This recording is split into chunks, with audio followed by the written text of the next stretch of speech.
சிவன் தலத்துல தான் நீங்க அதிகமாக சித்தரை பார்க்கலாம். இப்போது கடவுள் கேப்டன் அவர்களை ஒரு சிவனுடைய ஆலயமாக தான் இங்க பார்க்கிறோம். அதனால அதிகமாக பெண்கள் தான் இன்னைக்கு அதிகமாக பாருங்க. இப்போ மேல்மருத்தூர்ல போற அங்கே சாமி கும்பிட்டாலும் இங்கேயும் நேரடியாக வந்து சாமி கும்பிடுறாங்க. அதே போல ஆடி மாசம்னா பெரிய பாலத்துக்கு போயிட்டு பெரிய பாலத்துல இருந்து நேரம் இங்கேயும் வந்து சாமி கும்பிடுறாங்க.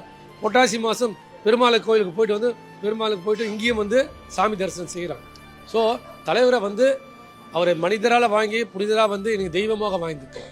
100% அவர் சித்தராக இன்னைக்கு கடவுளாக ஒரு சிவனாக ஏற்றுக்கொண்டு விட்டார். அடக்கம் பண்ணிட்ட பிறகு தொடர்ந்து மக்களுடைய கூட்டம் வந்து பாத்தீங்கன்னா எப்படி ஒரு கோயிலுக்கு செல்றாங்களோ அது போலதான் இந்த கூட்டம் வந்து அதிகமாக வந்தது. அத்தனை கடவுளுக்கு செய்கிற அத்தனை பணியும் இன்றைக்கு கேப்டனுக்கு செய்து கொண்டிருக்கிறார். இந்த இடத்தையும் நம்ம தெய்வ ஒரு கோவில் போல உருவாக்க வேண்டும் என்று சொல்லிதான் இன்னைக்கு கோவில்ல போனா எப்படி ஒரு அமைதியாக சாந்தி கிடைக்குதோ அதை போல எங்க கேப்டனுடைய சமாதிக்கு வந்தா மக்களுக்கு ஒரு அமைதி கிடைக்குதுன்ற உண்மையில தான் எல்லா மக்களும் வராங்க, ஆரத்தி செய்யறாங்க, தீபாரதி செய்யறாங்க, பூக்கள் தூங்குறாங்க.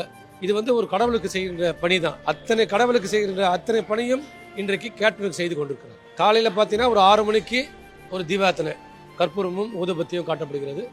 அதன் பிறகு 12 மணிக்கு நம்முடைய அந்நியார் அவர்கள் வருகை தந்து ஒரு சிறப்பான பூஜை, விபூதி காட்டுறது, தீபம் காட்டுறது, அதெல்லாமே பூக்கள் போடுறது, சாப்பாடு ஒரு அன்னதானம் பண்ற மாதிரி காட்டுறது, இது எல்லா விதமான ஒரு கடவுளுக்கு என்ன செய்வோமோ அது போல பூஜையை தான் 12 மணிக்கு செஞ்சுட்டு உடனே நேரடியாக சென்று வருகின்ற மக்களுக்கு அன்னதானம் வழங்கணும். இது தொடர்ந்து ஒரு வருடமாக இந்த 28 வந்தால் அந்த ஒரு வருடம் முடியும் போது ஒரு வருடமாக அன்னதானத்தை கொடுத்திருக்கிற இந்த ஒரு ஆலயமாக தான் நாங்கள் கருதுறோம். இல்லை நாங்கள் வந்து ஆரம்ப கட்டத்தில் பார்த்தீங்கன்னா ஒரு நினைவு நாள் தான் கொண்டாடலாம இருந்தோம்.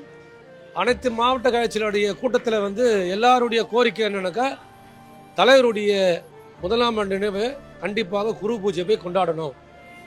நாங்கள் வந்து தமிழ்நாட்டில் எதுவும் செய்யலனாலும் நேரடியாக இங்கே தான் முதல் ஆண்டு இங்கே வரப்போகிறோம்.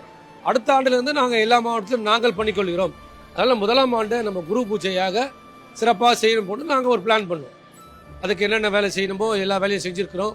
அதே போல் அரசியல் கட்சி தலைவர் முதல்வர் ஸ்டாலின் அவர்களையும், முன்னாள் முதல்வர் எடப்பாடி அவர்களையும், ஓபிஎஸ் அவர்களையும், சசிகலா அவர்களையும், ஜி.கே. வாசன் அவர்களையும், வைகோ அவர்களையும், இப்படி அனைத்து தரப்பட்ட இந்த தமிழ்நாட்டில் இருக்கின்ற அத்தனை கட்சி தலைவர்களையும் நாங்கள் நேரடியாக சந்தித்து அழைப்பு கொடுத்துக்கிறோம். அது இல்லாமல் எங்களுடைய கழகத்துடைய இளைஞரணி செயலாளர் நலத்தம்பி அவர்களும் சிலவர்களுக்கு போய் கடிதத்தை கொடுத்திருக்கார்கள். அவர்களும் கண்டிப்பாக வருகிறார். இங்கே வர மக்கள் பார்த்தீங்கன்னா அதிகமாக சித்தர்கள் அதிகமாக. இது எது காட்டுதுன்னா சிவன் தலத்துல தான் நீங்க அதிகமாக சித்தரை பார்க்கலாம். இப்போது கடவுள் கேப்டன் அவர்களை ஒரு சிவனுடைய ஆலயமாக தான் இங்க பார்க்கிறோம். அதனால அதிகம்